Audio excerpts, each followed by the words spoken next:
In today's video, I'm going to be walking through some of the key data for one of the biggest mega cap stocks in the S&P 500 today.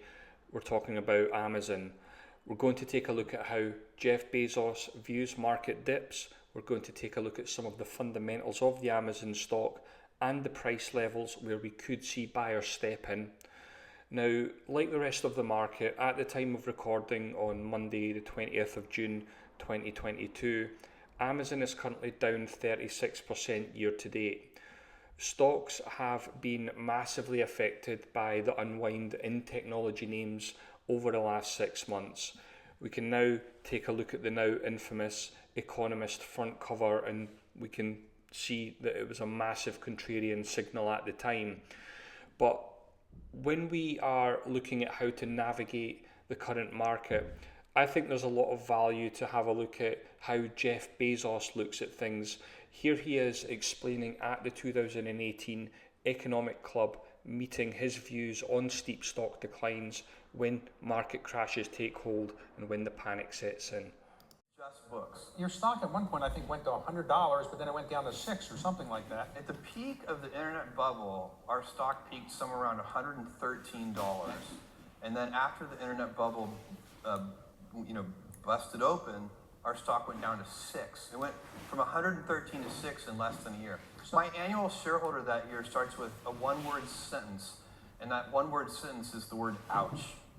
So most of those internet companies of the dot-com era are out of business. Yeah. You survived. What was it that made you to survive and virtually the rest of them are gone? That whole period is very interesting because the stock is not the company and the company is not the stock. And so as I watched the stock fall from 113 to 6, I was also watching all of our internal business metrics, number of customers, profit per unit, everything you can imagine, defects, etc. Every single thing about the business was getting better. Fascinating stuff there from Jeff Bezos. Now, if there's one thing that I take from that is that good stocks will be fine over time, and that the stock is not the company and the company isn't the stock.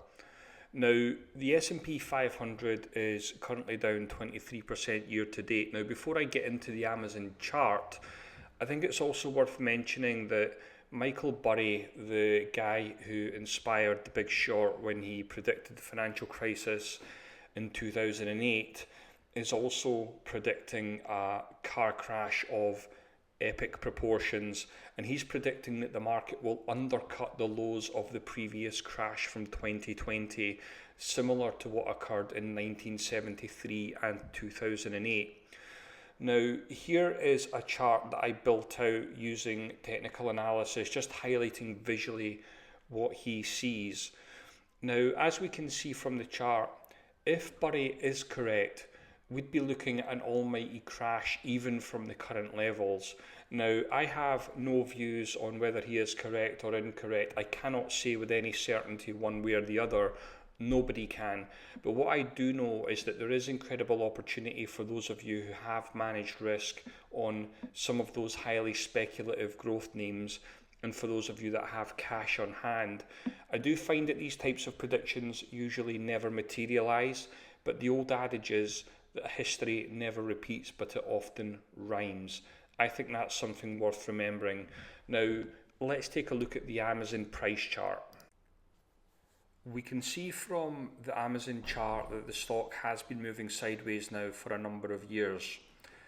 This, in part, is due to a declining earnings growth, which has dropped from a 370% in 2018 to negative 21% in its last report.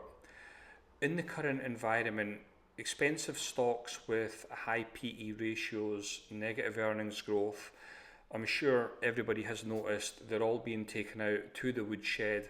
And I think Amazon, which although has not done particularly well over the last 6 months, like the rest of the market, I think Amazon is now at a key price level. With the stock split that we recently had, I think many analysts expected an influx of new money to flood into Amazon, given how affordable it now is for the average retail investor.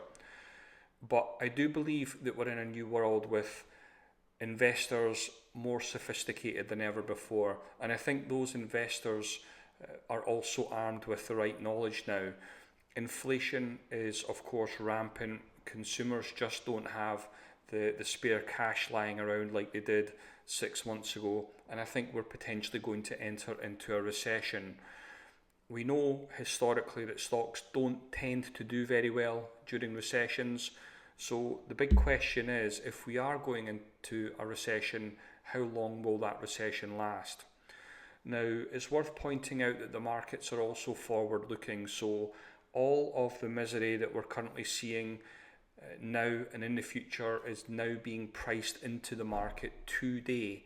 And in my experience, I would fully expect the market to bottom on the worst possible news, and that would also apply to Amazon. For me, Amazon needs to hold on to this key $100 level. I think below $100, and it's probably an environment where the stock is continuing to struggle, and we're probably in an environment where the S&P 500, the Dow Jones Industrial Average, the small caps, technology, that's probably an environment where everything is also struggling. So there you have it. If you enjoyed the video, please do hit like and subscribe. Let me know in the comments, do you think the market is going to rebound, or do you think Michael Burry is correct and we're going to get an epic crash?